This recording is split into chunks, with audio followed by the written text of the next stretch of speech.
Friends, welcome back to my YouTube channel. तो आज हम लोग अपना एक नया टॉपिक स्टार्ट करने वाले हैं। ठीक है, मेरे पास काफी मैसेज आते थे यूपीएससी इकोनॉमिक्स ऑप्शनल से रिलेटेड, तो उसी का हमारा माइक्रो इकोनॉमिक्स का सबसे पहला ही टॉपिक है। आज हम लोग वही डिस्कस करेंगे। तो टॉपिक का नाम क्या है हमारा? मार्शेलियन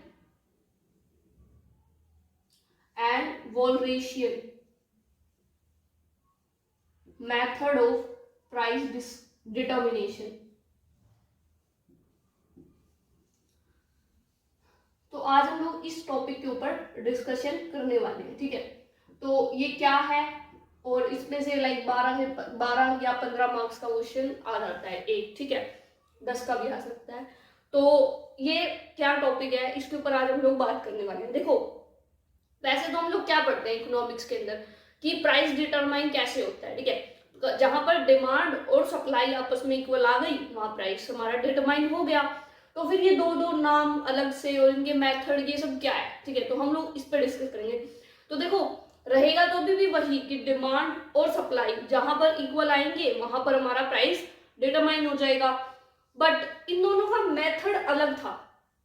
किस चीज का? स्टेबिलिटी को चेक करने का। ठीक है, देखो बेसिकली हम लोग क्या देखते हैं कि मान लो हमारी ये है डिमांड और ये हमारी सप्लाई। ये हमारा इक्विलिब्रियम प्राइस होता था और ये हमारा इक्विलिब्रियम क्वांटिटी होता था। ठीक है, लेकिन इन्होंने अब ये देखा कि अगर हम इक्विलिब्रियम पे नहीं है, if we are not at equilibrium, suppose अगर हमारा प्राइस ये नहीं है, ये है या ये है, मतलब इससे ऊपर है या इससे नीचे है, क्वांटिटी ये नहीं है, इससे ऊपर है या इससे नीचे है, तो हम लोग वापस इक्विलिब्रियम पे क्या आ भी सकते हैं? और अगर आ सकते हैं तो कैसे आ सकते हैं? ठीक है, तो ये इन दोनों पे बात करते हैं कि स्टेबिलिटी के बारे में बेसिकली हम लोग यहाँ पर बात करते हैं। और मार्शल और वोल्रस दोनों का मेथड अलग था। मार्शल जो है वो क्वांटिटी के पर्सपेक्टिव से देखेगा। ठीक है, और जो हमारा वोलरेशियन है वो हम प्राइस के पर्सपेक्टिव से एडजस्टमेंट करते हैं। ठीक है, तो बेसिकली अब हम लोग अगर इसको ढंग से बात करें तो ये होता क्या है, तो Marshallian and Walrasian method of price determination में हम लोग बेसिकली चेक करते हैं कि एडजस्टमेंट कैसे होगी प्राइस के अंदर। ठीक है, और दोनों का मेथड अलग अलग है उस एडजस्टमेंट को देखने का, सॉरी इक्विलिब्रियम के अंदर एडजस्टमेंट, और दोनों अलग अलग तरीके से उस एडजस्टमेंट को देखते हैं। मार्शल का फोकस क्या होता है कि हम लोग डिमांड से एडजस्टमेंट चेक करें, और जो वोल्रस है उनका फोकस होगा कि हम लोग प्राइस के थ्रू एडजस्टमेंट देखें। जब भी हम लोग वोलरेशियन या मार्शेलियन मेथड की बात करेंगे तो बेसिकली वो तीन चीजों पे बात करते हैं। कौन सी तीन चीजें? कि क्या इक्विलिब्रियम एग्जिस्ट भी करता है, इक्विलिब्रियम है भी या नहीं भी है। ठीक है, पहले तो हमें यही देखना पड़ेगा। तो पहली चीज हम क्या देखते हैं, इफ इक्विलिब्रियम और नॉट, कि इक्विलिब्रियम वहां पर है भी या नहीं भी। ठीक है, डिमांड और सप्लाई कहीं पे इक्वल ही नहीं आ रही तो इक्विलिब्रियम ही नहीं है। वोल्रस और मार्शल की तो बात ही खत्म, इक्विलिब्रियम ही एग्जिस्ट नहीं करता वहां पर। तो ठीक है, तो हम प्राइस डिटर्मिनेशन की बात ही नहीं कर सकते। सेकेंड हम क्या देखते हैं कि वो इक्विलिब्रियम जो है वो यूनिक है या मल्टीपल इक्विलिब्रियम है। ठीक है, इफ इक्विलिब्रियम इज यूनिक और नॉट, कि क्या हमारा इक्विलिब्रियम जो है वो यूनिक है या फिर मल्टीपल है। और थर्ड हम बात करते हैं कि हमारा इक्विलिब्रियम है वो स्टेबल है या नहीं है। इफ इक्विलिब्रियम इज स्टेबल और अनस्टेबल।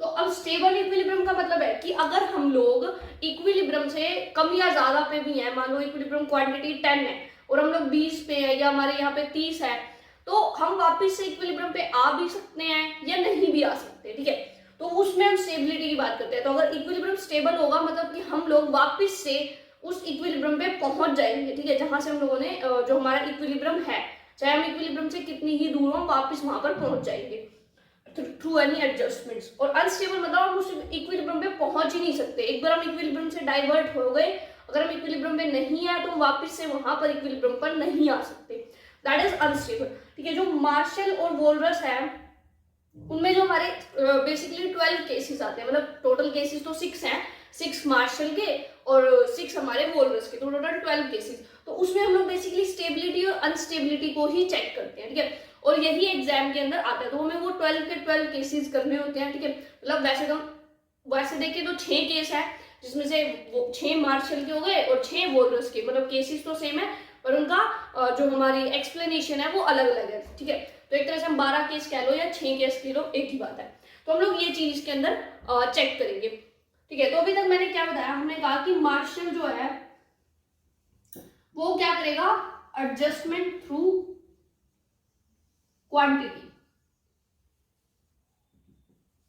और जो वोल्रस है उसका क्या होगा, एडजस्टमेंट थ्रू प्राइस, ठीक है। मार्शल के अंदर हमारा क्या होगी, क्वांटिटी इंडिपेंडेंट वेरिएबल होगा और हमारा प्राइस डिपेंडेंट वेरिएबल होगा, ठीक है। वोल्रस के अंदर हमारा क्या होगा, प्राइस जो है बेसिकली हमारा वो इंडिपेंडेंट होगा और क्वांटिटी जो है हमारी वो क्या होगी, डिपेंडेंट वेरिएबल होगी, ठीक है। डिपेंडेंट और इंडिपेंडेंट वेरिएबल आई होप आपको पता होगा, जैसे अगर नहीं भी पता तो हम ये लेते हैं, मान लो ये हमारे पास इक्वेशन दे रखी है, तो अगर हम यहाँ x की वैल्यू अगर पुट करते जाएंगे तो हमें y की अलग अलग वैल्यू मिलती जाएंगी। x1 पुट किया तो y की वैल्यू हमारे पास आ जाएगी 3, x2 किया y 4 हो जाएगा। तो यहाँ पे हम x की अलग अलग वैल्यूज पुट करके देख रहे हैं कि y की वैल्यू क्या आ रही है। तो y यहाँ पर क्या हो रहा है, y यहाँ पे डिपेंड करता है x के ऊपर, तो x क्या है, इंडिपेंडेंट, और y क्या है, डिपेंडेंट, ठीक है। तो यही हमारा होता है कि मार्शल के अंदर हमारा क्वांटिटी इंडिपेंडेंट है, प्राइस डिपेंडेंट है, वोल्रस के अंदर हमारा प्राइस इंडिपेंडेंट है और क्वांटिटी हमारी डिपेंडेंट हो जाएगी, ठीक है। अगर हम इसको मैथमेटिकल फंक्शनल फॉर्म के अंदर लिखने की बात करें मार्शल और वोल्रस को, ठीक है, हो सकता है अभी आपको समझ नहीं भी आए क्योंकि अभी मतलब फंक्शनल फॉर्म, ठीक है, सिर्फ एक लाइन की बात है, ठीक है, क्योंकि जब हम डायग्राम करेंगे तब आपको वो समझ आ जाएगी कि हमने ऐसा क्यों लिखा उसको फंक्शनल फॉर्म में, ठीक है। अगर आपकी मैथ्स ठीक ठाक है थोड़ी बहुत तो अभी ही समझ आ जाएगा, नहीं तो जैसे ही हम डायग्राम्स करेंगे तो उसके बाद आपको वो फंक्शनल फॉर्म भी इजीली समझ आ जाएगी, ठीक है। तो अगर हम मार्शल की बात करें तो हम कोई भी फंक्शन दिखाते हैं, जैसे y is a function of x, तो हम ऐसे लिखते हैं, ठीक है, y is a function of x, मतलब x इंडिपेंडेंट है और y हमारा डिपेंडेंट वेरिएबल है, ठीक है। तो अब अगर हम मार्शल की बात करें, मार्शल में मैंने क्या कहा कि प्राइस जो है वो डिपेंडेंट है, तो प्राइस कहाँ आएगा, यहाँ, तो प्राइस एक डिपेंडेंट वेरिएबल है, वो फंक्शन है किस चीज का, इंडिपेंडेंट वेरिएबल का। इंडिपेंडेंट कौन है, क्वांटिटी, ठीक है। अब यहाँ डिमांड लगा दो कि जो प्राइस डिमांडेड है that is a function of quantity demanded according to Marshall. Same price supplied, यानी कि जिस प्राइस के ऊपर सप्लाई हो रही है, प्राइस डिमांडेड जिस प्राइस के ऊपर डिमांड की जा रही है, is a function of quantity supplied. Walras में क्या हो जाएगा, वोल्रस में हमने क्या लिया था, हमने उल्टा लिया था, हमने क्वांटिटी को क्या लिया है वहां पर, वहां क्वांटिटी हमारे लिए क्या है, डिपेंडेंट है और प्राइस हमारा इंडिपेंडेंट है, तो वहां क्या हो जाएगा, quantity demanded is a function of price demanded, ठीक है। Quantity supplied is a function of price supplied, simple, ठीक है। तो यहाँ पर हमारा इंडिपेंडेंट वेरिएबल होता है और यहाँ पर डिपेंडेंट, इंडिपेंडेंट और डिपेंडेंट, ठीक है। हमने देखा कि मार्शल के अंदर हमारी क्वांटिटी इंडिपेंडेंट होती है जबकि वोल्रस के अंदर प्राइस इंडिपेंडेंट होता है, बस इतना सा डिफरेंस है दोनों के अंदर, ठीक है। फंक्शनल फॉर्म लिखने से वही है कि हमें 1-2 मार्क्स थोड़े ज्यादा मिल जाते हैं, ठीक है। अब हम मेन इनके केसेस के ऊपर आते हैं, ठीक है। सबसे पहले तो हम ये देखते हैं कि इक्विलिब्रियम एग्जिस्ट भी करता है या नहीं करता। तो इक्विलिब्रियम हमारा कहाँ आता है, जहां पर हमारा डिमांड और सप्लाई इक्वल आते हैं, ठीक है। यहाँ हमारा डिमांड और सप्लाई इक्वल आ गया तो इक्विलिब्रियम प्राइस हो गया, इक्विलिब्रियम क्वांटिटी।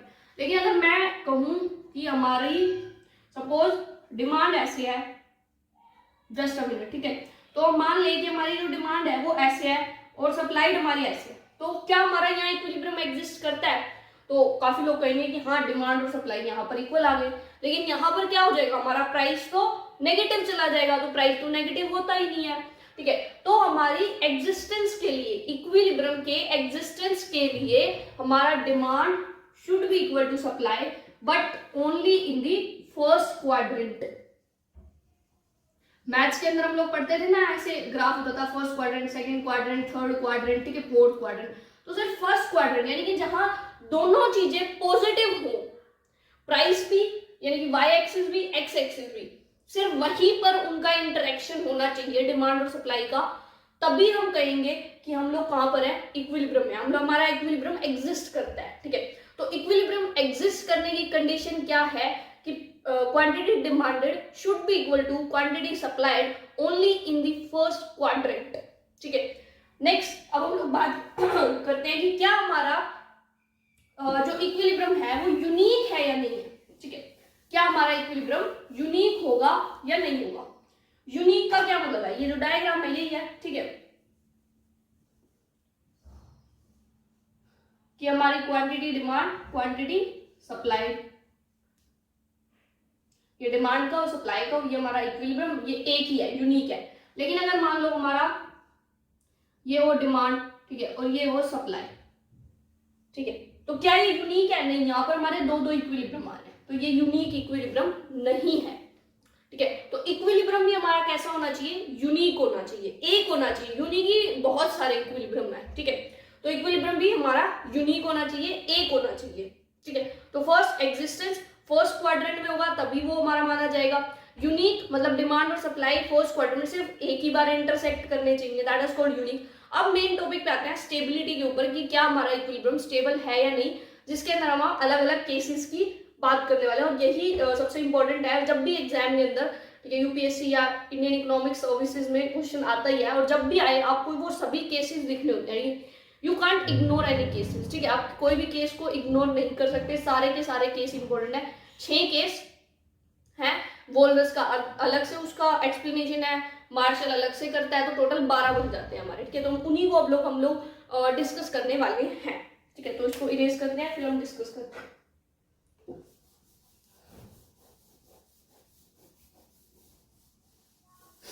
ठीक है। तो अब हम लोग बात करते हैं केसेस की। तो केसेस करने से पहले हम लोग नॉर्मल ये समझ लेते हैं कि एडजस्टमेंट और स्टेबिलिटी हम चेक कैसे करेंगे। तो पहले हम देखते हैं कि मार्शल कैसे चेक करेगा, और देन हम देखेंगे वोल्रस कैसे चेक करेगा, और यही हमारा फर्स्ट केस भी बन जाएगा, ठीक है, क्योंकि केस 1 सिंपल है। केस 1 क्या है कि when demand and supply both follow it's law. Demand का लॉ क्या कहता है कि अगर प्राइस ज्यादा है तो डिमांड कम होगी, यानी कि इनवर्स रिलेशन है।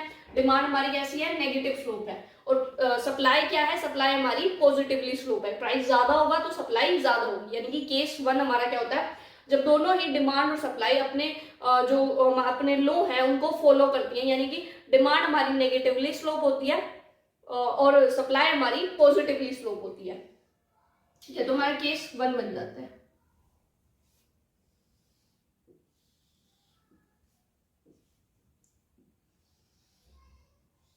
ठीक है। अगर आपको इस टॉपिक के नोट्स चाहिए हो तो आप मुझे मैसेज भी कर सकते हैं, मैंने अपना नंबर दे रखा होगा डिस्क्रिप्शन बॉक्स में, आपको मिल जाएंगे।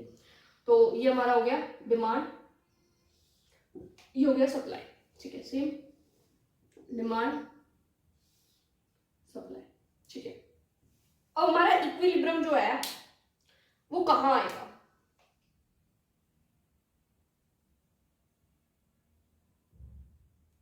ये हमारा इक्विलिब्रियम आता है, ठीक है।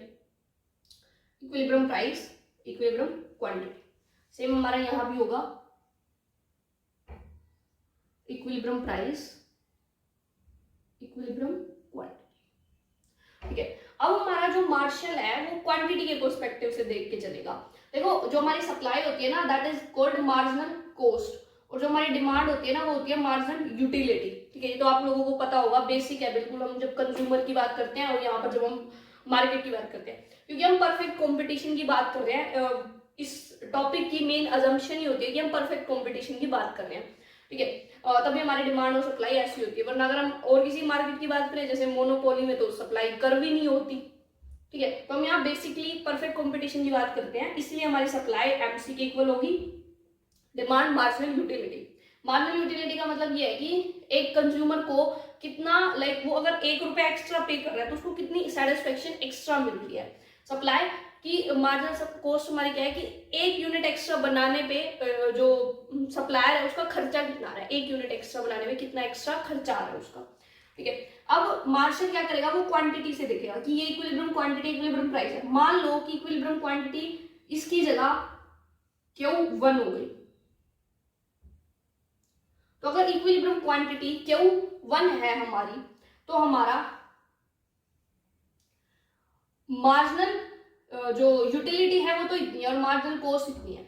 कौन ज्यादा है? Marginal cost is greater than marginal utility, हम सबको दिख रहा है। At Q1 marginal cost is greater than marginal utility, ठीक है। तो जब आपको पता है कि आप कोई सामान मार्केट में लेने गए, आपको वो मतलब जितना आपको वो सेटिस्फेक्शन दे रहा है, जितनी आपको खुशी हो रही है उसको लेके, आपको उससे ज्यादा कॉस्ट पे करनी पड़ रही है उसके लिए, तो आप उस सामान को कम लोगे, राइट। तो हम लोग उस सामान का क्या कर देंगे? कंजप्शन कम कर देंगे, ठीक है। तो हम कंजप्शन कम कर देंगे, तो हम Q1 से क्या करेंगे? वापस Q0 की तरफ मूव करने लगेंगे, ठीक है।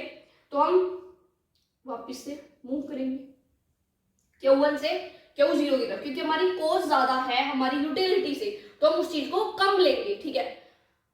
जैसे कि law of diminishing marginal utility भी हम पढ़ते हैं कि जैसे जैसे हमारा कंजप्शन बढ़ता है मार्जिनल यूटिलिटी कम होने लगती है, और जैसे जैसे कंजप्शन कम होता है मार्जिनल यूटिलिटी बढ़ने लगती है। तो मार्जिनल यूटिलिटी हमारी बढ़ के MC तक आ जाए, उसके लिए हमें क्या करना पड़ेगा? कंजप्शन कम करना पड़ेगा।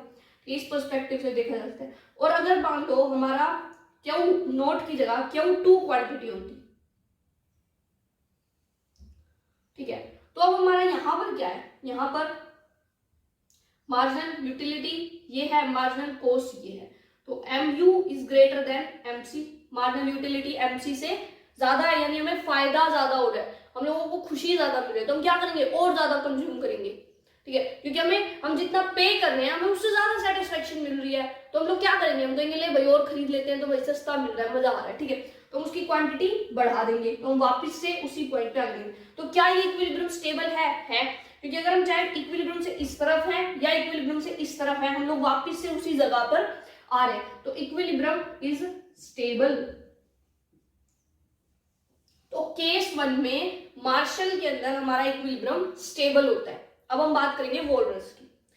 वोल्रस किसके थ्रू देखेगा? वो देखेगा प्राइस के थ्रू, ठीक है। मान लो अगर प्राइस है ज्यादा, ठीक है, प्राइस है हमारा P1, तो यहां पर क्या हो रहा है? डिमांड है हमारी इतनी, डिमांड कितनी है? यहाँ कहीं। सप्लाई कितनी है? यहाँ कहीं। अगर आप इसको नीचे मर्ज करो, यहाँ, तो डिमांड कम है और सप्लाई ज्यादा है, ठीक है, तो एक्सेस सप्लाई है। क्या हो रहा है? डिमांड कम, सप्लाई ज्यादा, supply is greater then demand, तो एक्सेस सप्लाई है, ज्यादा सप्लाई है।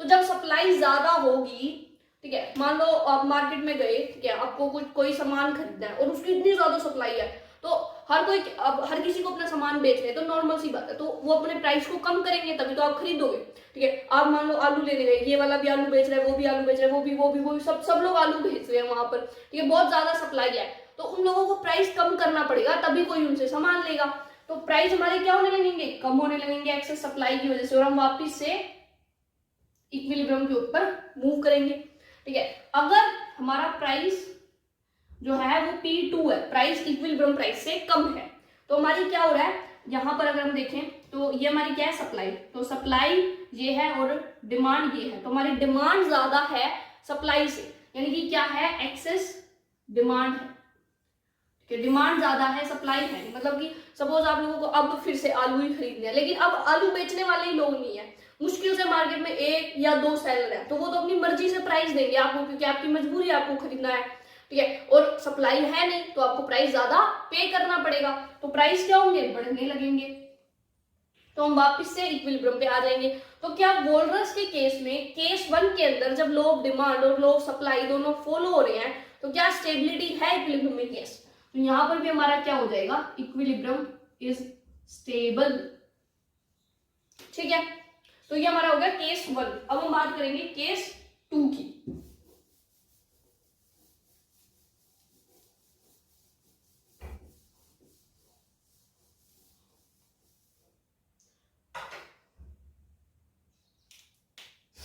तो केस 2 हमारा क्या हो जाएगा? केस 2 के अंदर हम केस लाइक अलग अलग लेके चलेंगे, कि मान लो हमारा अभी तक लॉ ऑफ डिमांड और लॉ ऑफ सप्लाई दोनों फॉलो हो रहे थे, अब कोई भी एक लॉ फॉलो नहीं हो रहा, सपोज डिमांड का लॉ फॉलो नहीं हो रहा या सप्लाई का लॉ फॉलो नहीं हो रहा, ठीक है, और एक चीज स्टीपर है, दूसरी फ्लैटर है, कुछ इस तरह से, ठीक है। तो मान लो हम केस 2 लेते हैं, और केस 2 में हम लोग लेते हैं when both demand and supply are negatively sloped, जब हमारे डिमांड और सप्लाई दोनों नेगेटिवली स्लोप्ड है, but supply is steeper than demand. ठीक है, हमारी डिमांड और सप्लाई नेगेटिवली स्लोप्ड है। वैसे तो क्या होता है, सप्लाई पॉजिटिव होती है और डिमांड नेगेटिव होती है, और सप्लाई हमारी स्टीप है डिमांड से। अब आपको स्टीप और फ्लैट तो पता ही होगा, आई होप। ठीक है, तो बेसिकली अगर नहीं भी पता तो स्टीप और फ्लैट अगर आपको ज्यादा बात ना करें हम, तो स्टीप का मतलब होता है कि उसका स्लोप ज्यादा है। ठीक है, जैसे कि ये दो कर्व हैं, ठीक है, एक ये कर्व है और एक ये कर्व है। तो ये वाली जो कर्व है ये फ्लैट है और ये वाली स्टीप है। ठीक है, इसका स्लोप कम है, इसका स्लोप ज्यादा है। देखो अगर वैसे कभी याद नहीं रहता तो हम जब बचपन में खेलते थे तो वो हमारा गेम होता था जिसपे बैठते थे और नीचे फिसल के चले जाते थे, तो वो हमारे उसको हम स्लोप बोलते हैं। ठीक है, तो अब आप यहाँ बैठे और सीधा बैठ के सीधा फिसल के एकदम से नीचे जाओगे, क्योंकि ये कहते हैं ना भाई खड़ा है ये बिल्कुल, और ये थोड़ा सा फ्लैट है। ठीक है, दिख रहा है हम लोगों को यहाँ से अगर हम बैठेंगे तो आराम आराम से जाएंगे, फ्लैट है। लेकिन ये क्या है, ये एकदम से स्लोप बहुत ज्यादा है इसका, यूं नीचे गिरेंगे सीधा। तो जब आपका ऐसे होगा बिल्कुल मतलब एक तरह से खड़ा हुआ कि स्लोप, आप बैठो ऊपर और सीधा नीचे गिरो तो स्टीप है। और अगर हम लोग यहाँ से देखेंगे तो ये क्या है, थोड़ा सा फ्लैट है। ये पूरी तरह से ये बिल्कुल स्टीप नहीं है। तो ये होता है स्टीप और ये होता है फ्लैट। इसका स्लोप ज्यादा, इसका स्लोप कम। ये तो इकोनॉमिक्स में स्टीप, फ्लैट, स्लोप, इलास्टिसिटी बहुत इंपॉर्टेंट टॉपिक्स हैं, हर जगह यूज होंगे। तो मार्शल की अगर हम बात करें अब, तो पहले इसका डायग्राम बनाते हैं, फिर इनमें एडजस्टमेंट देखेंगे।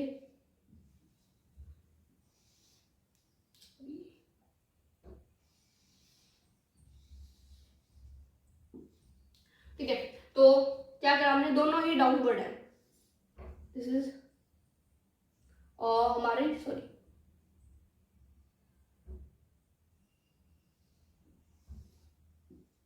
ठीक है, तो अब हमारा ये फ्लैट है और ये स्टीप है, तो हम इसको डिमांड कह देंगे और इसको सप्लाई कह देंगे, क्योंकि सप्लाई हमने क्या कहा है, सप्लाई इज स्टीपर। ठीक है, सप्लाई हमारी स्टीप है, तो ये स्टीप है और ये हमारा फ्लैट है। Supply demand. ठीक है, तो आपको ग्राफ डायग्राम कैसे बनाओ, बस स्टीपनेस और फ्लैटनेस मेंटेन होनी चाहिए। ठीक है, तो यहां पर अगर हम देखें, अगर ये हमारा क्या हो जाएगा, इक्विलिब्रियम हो जाएगा, equilibrium price, equilibrium quantity, equilibrium price और इक्विलिब्रियम क्वांटिटी।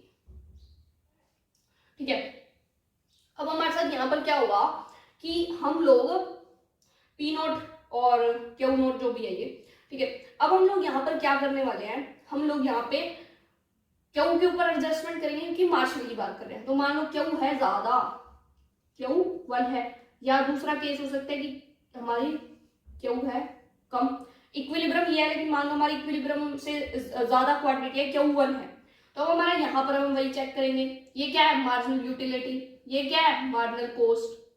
तो यहाँ हमारा क्या हो रहा है, M U is greater than M C, marginal utility is greater than M C, यानी कि आपको सेटिस्फेक्शन ज्यादा मिल रही है और पैसा कम देना पड़ रहा है।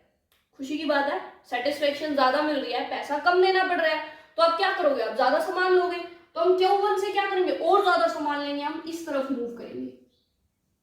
ठीक है, क्योंकि यूटिलिटी ज्यादा मिल रही है, कॉस्ट कम आ रही है, खर्चा कम है, फायदा ज्यादा है। काइंड ऑफ लगाओ कि आप कोई सामान लेने गए, बर्गर खाने गए, ठीक है, आपको बर्गर बहुत पसंद है और 2 रुपए में बर्गर मिल रहा है, तो आप क्या करोगे, एक थोड़ी खा के आओगे, 2-3 खा के आओगे। ठीक है, तो हम लोग क्या करेंगे, हमारी यूटिलिटी ज्यादा है कॉस्ट से, तो हम उस चीज को ज्यादा कंज्यूम करेंगे, तो हमारी क्वांटिटी इंक्रीज होगी। ठीक है, अब इस केस में देखो, यहाँ हमारा Q2 है, यहाँ चेक करते हैं भाई, तो ये हमारी मार्जिनल कॉस्ट है और ये मार्जिनल यूटिलिटी है, तो marginal cost is greater than marginal utility. तो जब हमारी marginal cost is greater than marginal utility है, तो हम लोग क्या करेंगे, यानी हमें खर्चा ज्यादा करना पड़ रहा है लेकिन उतनी खुशी नहीं मिल रही। अगेन बर्गर खाने गए, अब वो बर्गर है मान लो 300 रुपए का, तो आप कम खाना पसंद करोगे उसको। ठीक है, तो हम लोग क्या है, उसकी क्वांटिटी कम कर देंगे। तो देखो इक्विलिब्रियम यहाँ था, अगर हम इक्विलिब्रियम पे से कहीं ज्यादा है या इक्विलिब्रियम से कहीं कम है, तो हम इक्विलिब्रियम की तरफ जा ही नहीं रहे, हम इक्विलिब्रियम से दूर जा रहे हैं बल्कि। तो ये क्या हुआ, ये हुआ अनस्टेबल इक्विलिब्रियम। ठीक है। तो in case of marshal V have unstable equilibrium, वहां चेक करते हैं। ठीक है, ये तो किस चीज से चेक करेगा, वोल्रस का केस है तो प्राइस से। तो प्राइस ज्यादा ही स्किप कर दिया हमने इसको। प्राइस हमारा मान लो P1 है, प्राइस P1 है, तो डिमांड हमारी क्या है, ये है, और सप्लाई क्या है, ये है। ठीक है, तो प्राइस और हमारी डिमांड और सप्लाई हमें दिख रही है। ठीक है, तो डिमांड और सप्लाई हम लोगों को वहां पर गिवन है, हम लोगों को दिख रही है। तो डिमांड हमारी क्या हो रही है, और सप्लाई। ठीक है, तो this is demand, this is supply. तो डिमांड हमारी कम है और सप्लाई हमारी ज्यादा है, यानी कि हम लोग किस सिचुएशन में है, एक्सेस सप्लाई। तो जब सप्लाई ज्यादा है तो प्राइस क्या होंगे, डाउन होंगे। और उल्टा केस लेंगे हम, ठीक है, प्राइस P2 है, यानी कि सप्लाई हमारी ये है और डिमांड हमारी ये है। ठीक है, हमारी सप्लाई ये है और डिमांड ये है, तो सप्लाई कम है और डिमांड ज्यादा है, तो दिस इज एक्सेस डिमांड। तो जब हमारी एक्सेस डिमांड होगी, जब मार्केट के अंदर डिमांड ज्यादा है लेकिन सप्लाई नहीं है, लोग कह रहे हैं हमें भी चाहिए, हमें भी चाहिए, लेकिन सप्लाई नहीं है, तो प्राइस क्या होंगे, बढ़ने लगेंगे। तो यहाँ पर क्या है, इक्विलिब्रियम स्टेबल है, हम वापिस से उसी प्राइस के ऊपर आ रहे हैं। तो इन केस 2, ठीक है, जब हमारी डिमांड और सप्लाई नेगेटिवली स्लोप है और सप्लाई स्टीपर है, तो हमारा मार्शल है वो जो है अनस्टेबल होगा, और जो वोल्रस का इक्विलिब्रियम है वो स्टेबल होगा। ठीक है, तो ये हो गया केस 2। ठीक है, अब हम बात करते हैं केस 3 की।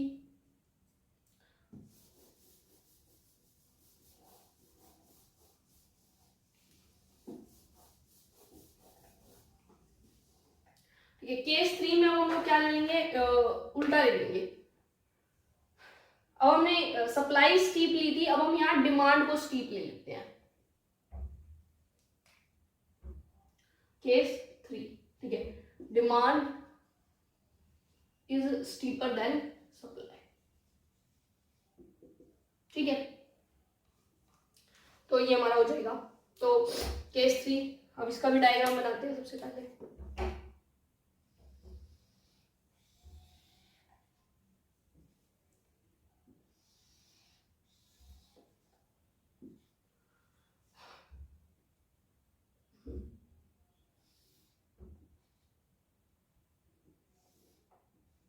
सॉरी, डिमांड सप्लाई हो तो नाम देखेंगे कौन स्टीप है, डिमांड इज स्टीप। तो स्टीप कौन सा हमारा, ये वाला, तो ये डिमांड हो जाएगा, और हमारी सप्लाई फ्लैट, तो ये सप्लाई हो जाएगा। ठीक लिखा था, ठीक है।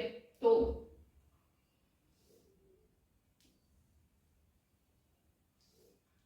This is demand and this is supply. ठीक है, हो गया हमारा, डिमांड हमारी क्या है, स्टीप है, और सप्लाई हमारी फ्लैट है। अब ये केस देखते हैं। तो इक्विलिब्रियम हमारा कहाँ है, यहाँ,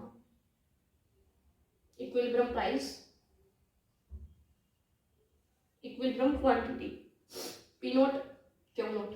मार्जिन क्या करेगा, क्वांटिटी के अकॉर्डिंग एडजस्टमेंट। तो देखेंगे क्वांटिटी अगर ज्यादा है, अगर हमारी क्वांटिटी Q1 है, तो यहाँ पर हमारी मार्जिनल यूटिलिटी, मार्जिनल कॉस्ट।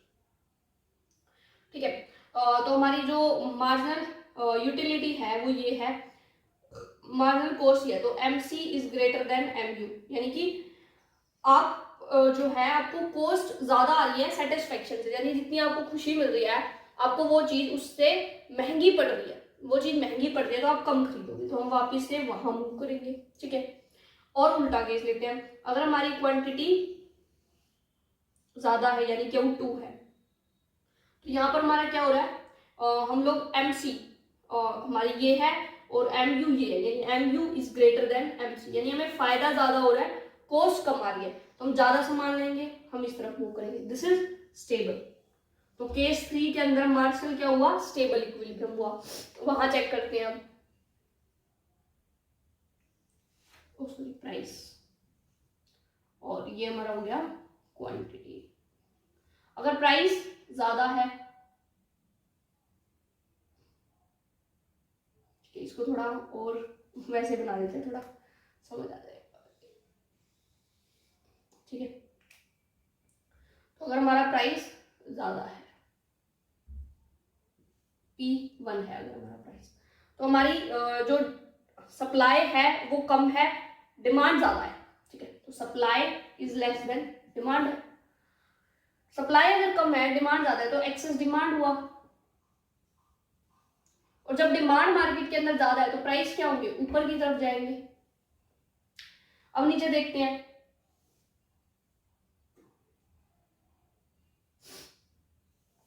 ठीक है, P1। तो P1 पे हमारा क्या हो रहा है, डिमांड ये है, सप्लाई ये है, यानी कि डिमांड कम है, सप्लाई ज्यादा है, यानी कि एक्सेस सप्लाई।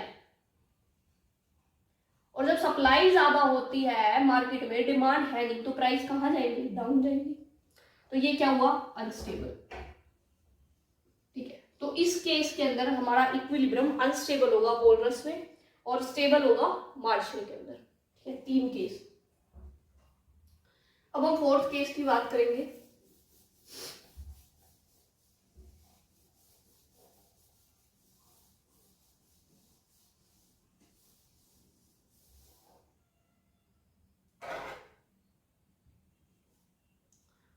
फोर्थ केस लेते हैं। अब बिल्कुल उल्टा लिखते हैं। ठीक है, डिमांड हमारी क्या होती है, नेगेटिव, सप्लाई होती है पॉजिटिव। अब उल्टा लिखते हैं, when demand is positively sloped and supply is negatively sloped. ठीक है, तो हमारा ये हो जाएगा केस नंबर 4। ठीक है, तो बनाते हैं और केस नंबर 4 डायग्राम। पहले तो इसमें स्टीप फ्लैट का कोई चक्कर नहीं है। डिमांड, ओ सॉरी उल्टा करना है, तो नेगेटिव सप्लाई है और पॉजिटिव डिमांड है। This is supply and this is demand. तो अब हम लोग बात करते हैं इक्विलिब्रियम प्राइस हमारा क्या है, ये है, क्वांटिटी ये है। मार्शल के अकॉर्डिंग एडजस्टमेंट कहाँ होगी, क्वांटिटी में। क्वांटिटी को बढ़ा दो, Q1। अब देखो यहाँ क्या है, मार्जिनल कॉस्ट, यहाँ क्या है, मार्जिनल यूटिलिटी। तो मार्जिनल हमारी cost is less than marginal utility, तो MU is greater then MC। तो हमारे को फायदा ज्यादा मिल रहा है और खर्चा कम आ रहा है, तो ज्यादा खरीदेंगे भाई हम, तो फायदा ज्यादा है, ज्यादा खरीदेंगे, यूटिलिटी ज्यादा है। और अगर हमारा इक्विलिब्रियम से क्वांटिटी कम है, Q2 है, तो यहाँ पर क्या हो रहा है, मार्जिनल कॉस्ट मार्जिनल यूटिलिटी, यानी कि marginal cost is greater than marginal utility. ठीक है, तो मार्जिनल कॉस्ट हमारी कम ज्यादा है, यानी हमें नुकसान ज्यादा हो रहा है और उतना फायदा, उतना सेटिस्फेक्शन नहीं मिल रहा। नुकसान ज्यादा है, सेटिस्फेक्शन नहीं है, तो हम कम खरीदेंगे। तो कैसा इक्विलिब्रियम है, अनस्टेबल। ठीक है, वहां देखते हैं प्राइस P0, क्वांटिटी Q0। ठीक है, अब हम लोग क्या करेंगे, यहाँ पर चेक करेंगे। तो यहाँ वोल्रस है तो प्राइस के अकॉर्डिंग चेक होगा, P1 P2। ठीक है, यहाँ पर क्या हो रहा है, सप्लाई ये है, डिमांड ये है, सप्लाई ये, डिमांड ये, तो एक्सेस डिमांड है। ठीक है, और अगर प्राइस इक्विलिब्रियम से कम है तो यहाँ पर क्या हो रहा है, डिमांड ये है, सप्लाई ये है, एक्सेस सप्लाई है।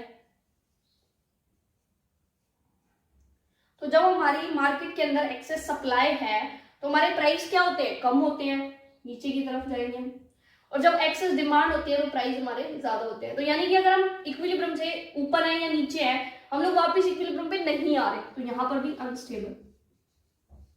तो एक केस था जब डिमांड और सप्लाई दोनों लो फॉलो हो रहे थे और स्टीप वगैरह का कोई पंगा नहीं था, तब हमारा क्या था, तब हमारे दोनों स्टेबल थे। जब डिमांड सप्लाई दोनों ही फॉलो नहीं हो रहे तब हमारे अनस्टेबल है। 2 केस हमने देखे जहां पर हमारा दोनों ही नेगेटिवली स्लोप थे।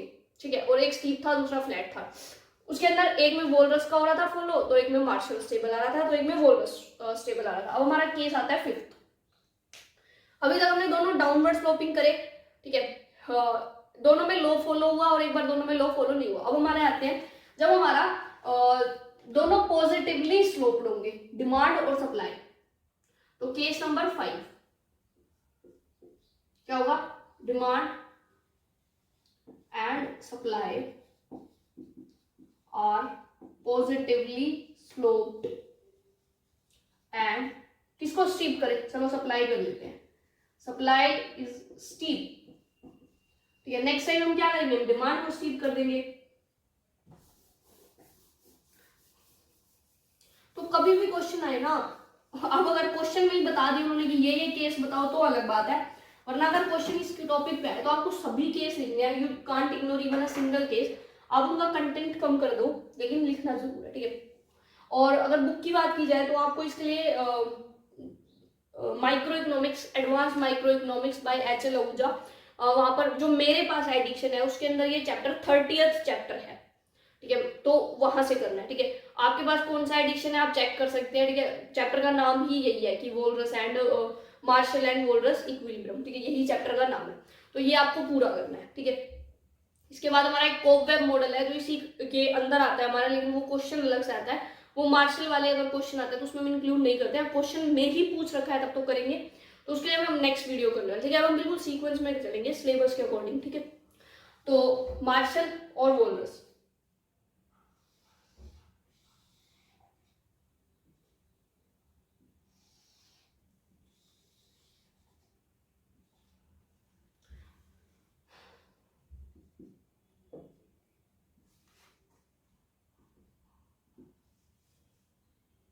है दोनों ही पॉजिटिव स्लोप में,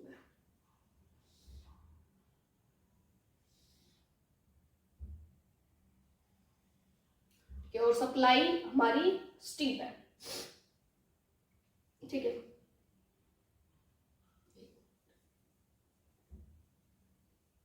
थोड़ा स्टीप दिखना चाहिए,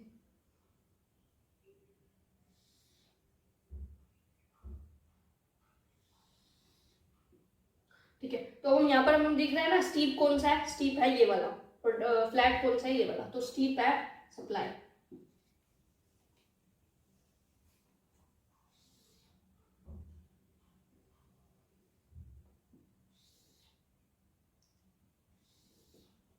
ठीक है। तो this is supply, this is demand, तो ये और ये चेक करते हैं हम, ये हमारा इक्विलिब्रियम प्राइस और ये हमारी इक्विलिब्रियम क्वांटिटी, अगर क्वांटिटी हो जाए ज्यादा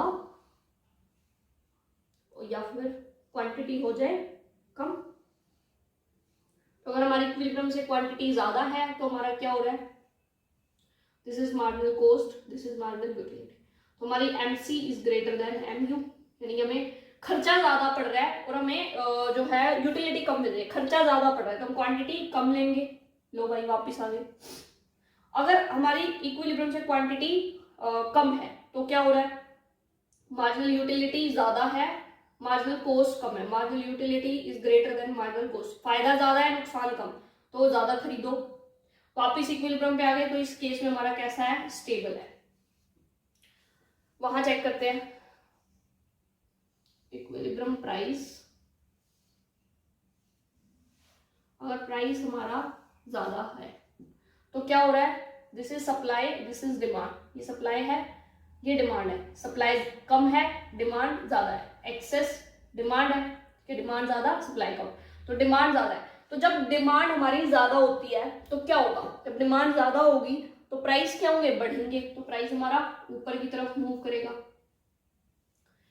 इसका दूसरा केस, अगर हमारा कम है P2, इक्विलिब्रियम से प्राइस कम है तो क्या हम वापस आ सकेंगे इक्विलिब्रियम पे, तो this is our demand and this is our supply, तो डिमांड सप्लाई, डिमांड कहाँ आ रही है यहाँ और सप्लाई आ रही है यहाँ, तो ये हमारी होगी एक्सेस, एक मिनट यहाँ पर भी एक्सेस, सॉरी एक्सेस सप्लाई, हाँ, तो यहाँ पर हमारी क्या हो रही है, एक्सेस सप्लाई हो रही है, तो जब हमारी सप्लाई एक्सेस में है यानी ज्यादा है तो प्राइस क्या होने लगेंगे, कम होंगे, तो ये हमारा कैसा हुआ, अनस्टेबल, ठीक है।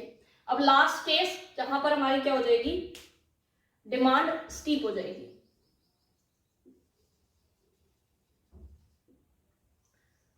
ठीक है, तो जब हमारी डिमांड स्टीप हो जाएगी, देखो अगर हम यहीं पर इसको करके देखें तो सप्लाई और डिमांड, तो this is our demand and this is our supply, उल्टा हो जाएगा, this is our demand, this is our supply, ठीक है। तो जब हमारा क्वांटिटी जो है वो ज्यादा है, ठीक है, केस 6 है,